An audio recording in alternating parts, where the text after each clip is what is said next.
Hello बच्चों, आज हम करेंगे difference between charge and mass. Charge जो है पॉजिटिव भी हो सकता है, नेगेटिव भी हो सकता है, ज़ीरो भी हो सकता है। मास हमेशा पॉजिटिव होता है। चार्ज क्वांटाइज होता है, मतलब हमने मिनिमम क्वांटिटी ऑफ चार्ज हमें पता है कितना ट्रांसफ़र हो सकता है एक बॉडी से दूसरी बॉडी में, लेकिन ऐसा मास के साथ नहीं है। अभी तक हमने क्वांटाइजेशन मास की इस्टेब्लिश नहीं किया। हमें ये नहीं पता है मिनिमम अमाउंट कितना ट्रांसफ़र कर सकते हैं, कि उससे कम हम कर ही नहीं सकते।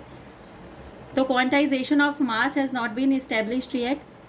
तो चार्ज जो है वो डिपेंड नहीं करता स्पीड के ऊपर, हमेशा सेम रहता है। मास स्पीड के साथ वेरी करता है, और जो फार्मूला है उसका वो m is equal to M naught under the root V square minus C V square by C square. ये है हमारी थ्योरी ऑफ रिलेटिविटी से आया है। एम नॉट जो है वो रेस्ट मास होता है। जब मास रेस्ट पे होता है जो उसका मास होता है वो एम नॉट है। 1 माइनस वी स्क्वायर, जिस वेलोसिटी से वो चल रहा है, सी स्क्वायर वेलोसिटी ऑफ लाइट। तो इस वेलोसिटी से हम निकाल सकते हैं कि मास इंक्रीज़ होगा कि डिक्रीज़ होगा जब हम मास को बहुत तेज़ स्पीड के साथ चलाएंगे। अप्रॉक्सीमेटली लगभग हम वेलोसिटी ऑफ लाइट के साथ उसे चलाएंगे। जो चार्ज के फोर्स होती है वो रिपल्सिव भी हो सकती है, अट्रैक्टिव भी। आपको पता है अगर सेम चार्जेस होते हैं तो रिपल्शन होती है, और ऑपोजिट चार्जेस होते हैं तो अट्रैक्शन होती है। तो इलेक्ट्रोस्टैटिक फोर्स कहते हैं इसको हम। मास जो है वो ऑलवेज अट्रैक्टिव होता है। ग्रेविटेशनल जो फोर्स है वो हमेशा क्या होती है, अट्रैक्टिव। ग्रेविटेशनल फोर्स होती है मासेस के बीच की फोर्स, तो वो हमेशा अट्रैक्टिव होती है। हम बोलते भी हैं every body in this universe attract every other body. तो जो ग्रेविटेशनल फोर्स है वो हमेशा क्या होती है, अट्रैक्टिव होती है। इलेक्ट्रोस्टैटिक फोर्स एक दूसरे को कैंसिल आउट कर लेती हैं, लेकिन ग्रेविटेशनल फोर्स एक दूसरे को कैंसिल आउट नहीं कर सकती हैं।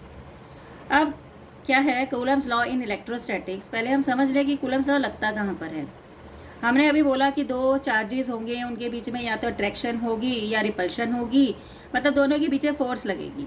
और वो कितनी फोर्स लगेगी हमें कौन बताएगा, कूलम्स लॉ बताएगा। जो फोर्स होती है जो दो चार्जेस के बीच में लगती है वो directly proportional to the product of the charges के प्रोपोर्शनल होती है, और inversely proportional to the square of the distance. मतलब जितनी दूरी पे होंगे दो चार्जेस उतना कम फोर्स लगेगा, और जितनी पास पास होंगे उतना ज़्यादा फोर्स लगेगा। इसे हम इन्वर्स स्क्वायर लॉ भी बोलते हैं। अब हमने दोनों को कंबाइन कर दिया, इक्वेशन 1 और इक्वेशन 2 को कंबाइन कर दिया।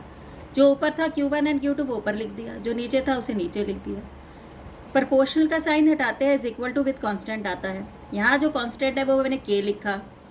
K जो है यहाँ पर है K is equal to 1/4 pi epsilon naught. Epsilon naught हम बोलते हैं परमिटिविटी। ये परमिटिविटी हमें ये बताती है कि हमने चार्जेस को किस मीडियम में रखा है। क्या हमने चार्जेस को एयर में रखा है तो हमने एप्सिलॉन नॉट यूज़ कर लिया। मान लो हमने किसी और मीडियम जैसे पानी में रखेंगे तो यहाँ पर 1/4 पाई एप्सिलॉन वाटर हो जाएगा। यहाँ पर उसकी निश्चित अलग वैल्यू होती है। एप्सिलॉन नॉट की वैल्यू एयर के अंदर होती है 8.82 × 10⁻⁻12 कूलम स्क्वायर पर न्यूटन मीटर स्क्वायर, और 1/4 पाई एप्सिलॉन में इकट्ठे लेते हैं तो उसकी वैल्यू होती है 9 × 10⁻9 न्यूटन मीटर स्क्वायर पर कूलम स्क्वायर। तो ये वैल्यूज़ तो आपको याद होनी चाहिए।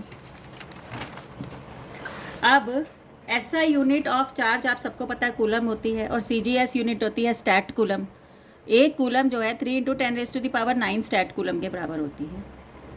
इलेक्ट्रोमैग्नेटिक यूनिट भी होती है 1 कूलम 1 एब कूलम, 1/10 एब कूलम, और 1/10 EMU ऑफ कूलम। ये भी आप याद कर सकते हैं।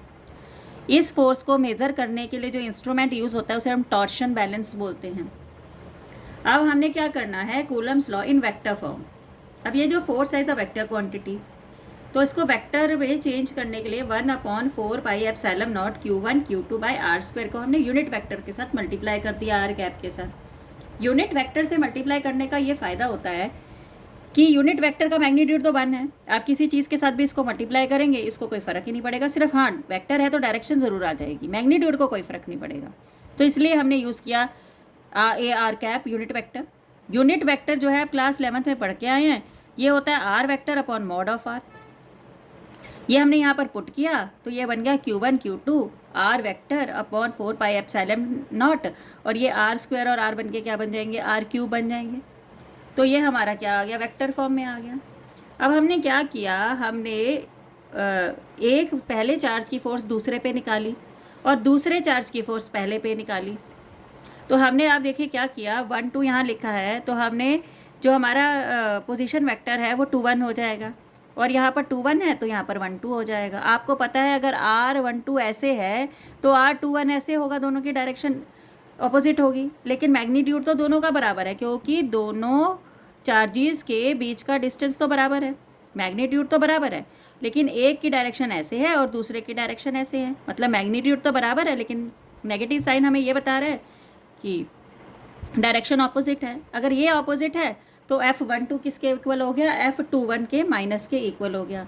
अब ये हमें क्या बताता है, ये हमारा एक्शन है, ये हमारा रिएक्शन है और नेगेटिव ऑपोजिट, तो every action are equal and opposite reaction. तो ये न्यूटन के थर्ड लॉ को इसने क्या कर दिया, फॉलो कर दिया। तो ये है हमारी Coulomb's law in vector form, और हमने ये भी बता दिया साथ साथ कि ये जो कूलम्स लॉ है ये न्यूटन्स के थर्ड लॉ को फॉलो करता है। अब जो कूलम्स लॉ है वो 10 रेज़ टू द पावर 15 -15 से नीचे नहीं लग सकता, मतलब कि 10 रेज़ टू द पावर -15 जो होता है वो न्यूक्लियस का रेडियस होता है, तो उससे नीचे अगर हम लगाना चाहेंगे तो वहाँ पर न्यूक्लियर फोर्स जो है वो हावी होती है, तो ये जो है वहाँ नहीं लगता, और 10 रेज़ टू द पावर 18 से ऊपर नहीं लगता। तो ये इसकी लिमिटेशन भी होती है कि इसकी बस इतनी रेंज है, ना इससे कम लग सकता है ना इससे ज़्यादा लग सकता है। अब है लिमिटेशंस ऑफ कूलम्स लॉ, ये सिर्फ पॉइंट चार्जेस पे एप्लीकेबल है, पहली है ये चार्जेस एट रेस्ट पे लगता है, चार्जेस इन मोशन में ये नहीं लगता है, और इसकी रेंज जो है वो 10 रेज़ टू द पावर -15 से 10 रेज़ टू द पावर 18 है। तो ये हमारा हो गया लिमिटेशंस ऑफ कूलम लॉ।